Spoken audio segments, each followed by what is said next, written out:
Well, I think Amy's loved him from the very beginning, and I think that something that Greta did so well was the constant flashback to just proving every single time these adults did anything in their life, they were constantly thinking back to the past, and that's how we all tap into nostalgia. And I think one of the things that you got to see all the way through Amy's life is just how much she's adored him from such a young age to then as a grown woman. And I also think, we were discussing this the other day, you know, Laurie and Joe have constantly been, well, especially in this version, been kind of described as similar people and other halves of one another. And so Saoirse and I were quite shocked to realize that Amy's loved essentially Joe's other half.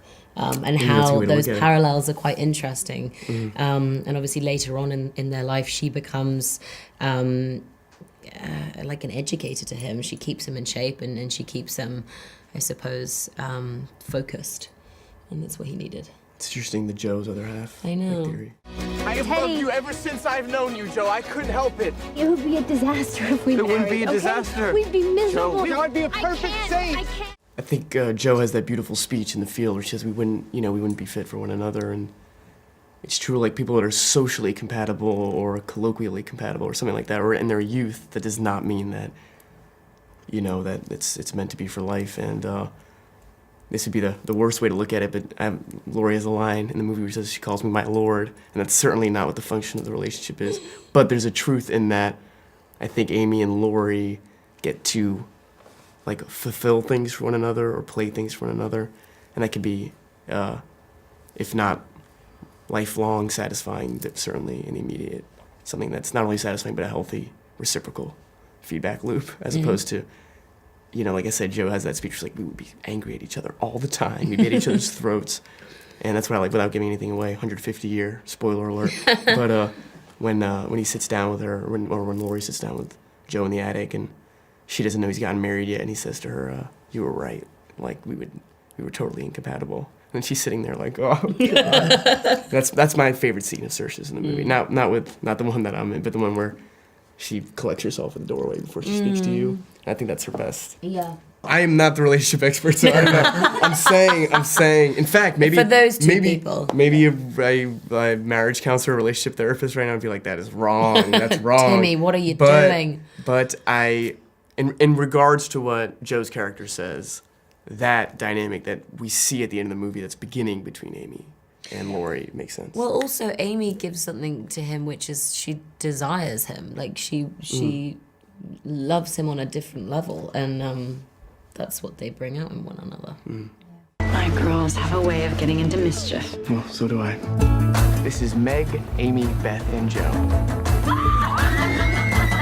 I intend to make my own way in the world. No one makes their own way, least of all a woman. You'll need to marry well. You are not married, aren't you? Well, that's because I'm rich.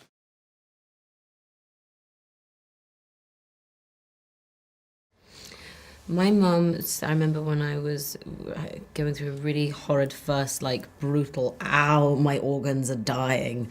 And I remember my mum said, it hurts a millimeter less every single day.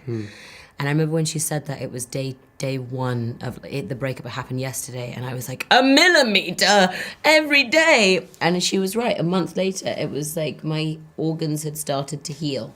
But knowing that was nicer, that every day gets better. Yeah, it's a good way to look at it. That's a healthy. Still shit, though. Yeah, still shit. Yeah.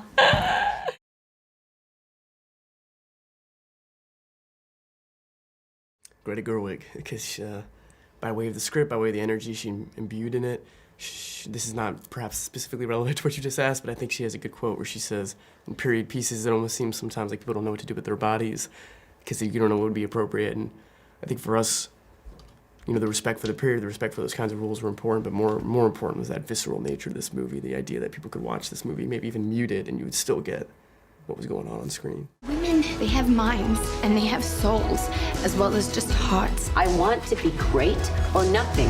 And they've got ambition, and they've got talent, as well as just beauty. And I'm so sick of people saying that love is just all a woman is fit for. I'm so sick of it.